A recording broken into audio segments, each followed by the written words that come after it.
We now live in a corporate America that kowtows to the left and their demands. Men who mock womanhood are pictured on beer cans. Chest binders and tuck-in underwear for children sold at family stores. Sports teams holding pride nights. It's like the radical left has completely taken over. As an American, I'm deeply concerned, and as a mother, even more so. Joining me now to weigh in is actor Dean Cain. Dean, I hear you left California recently. Congratulations on your decision. Your former governor had this to say on Twitter.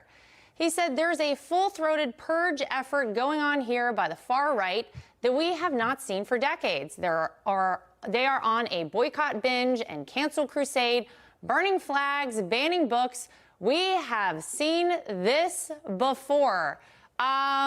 Seems like a little bit of a crazy response. Dean, why did you ultimately leave California? Well, first of all, we have seen all the stuff he just said before, but it was done by the left. No question about it. But the reason I left California is Governor Newsom, who was on this parade around the country talking about how California is so fantastic, is literally it's the absolute definition of gaslighting.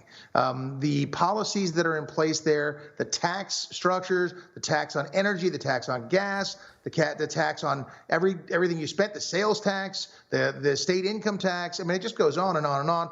We've got 10% of the nation's population in California, 33% of the homeless. Governor Newsom was mayor of San Francisco. He said he could eradicate homelessness, just give us a whole bunch of money. He has done nothing of the sort as mayor of San Francisco, nor as governor of California. And I finally just had it. I voted, right the entire time. I was very Republican, and it just didn't seem to make a difference. So finally I said, okay, I'm going to have to take my ball and go elsewhere. And so now I'm in the lovely state of Nevada, and no state income tax. It's beautiful. I got 10 times the house, and I'm about 10 times happier. Well, congratulations on your move and your decision. We see these big corporations, these big companies, obviously pushing the left's agenda. And it's become more and more obvious, I think, year after year. And we know, Dean, the only way that they actually are going to change is when they feel it in their bottom line. Whenever their, stock prices tank, that's when they make some moves. That's why we saw Target, in so many cases, move their Pride section elsewhere or take it out completely. We have seen something from Bud Light happen recently. They seem to be backtracking themselves. Looks like they're trying to go with Harleys on beer cans. And I'm wondering at this point, do you think that is going to be a winning solution for them? Are they going to woo people back, or is it too late for Bud Light? Look at it. There it is. I think Bud Light, to use a Las Vegas expression, is 86.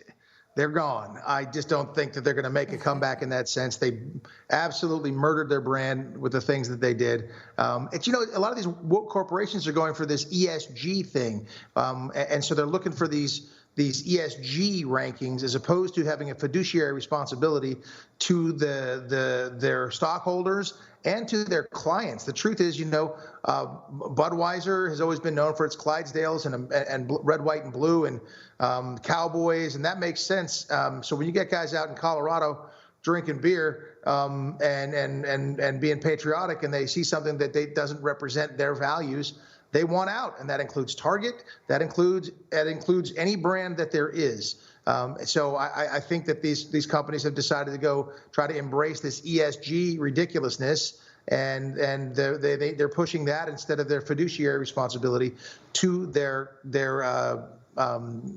board, their stockholders, and their clients. I think that's exactly right, and they're feeling it. They're feeling it in their bottom line. It is not going well for them.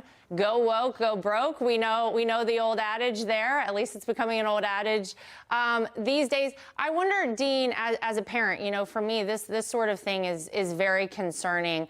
What do you say to all the parents out there who are doing the best we all can in this landscape, because it is very tricky these days?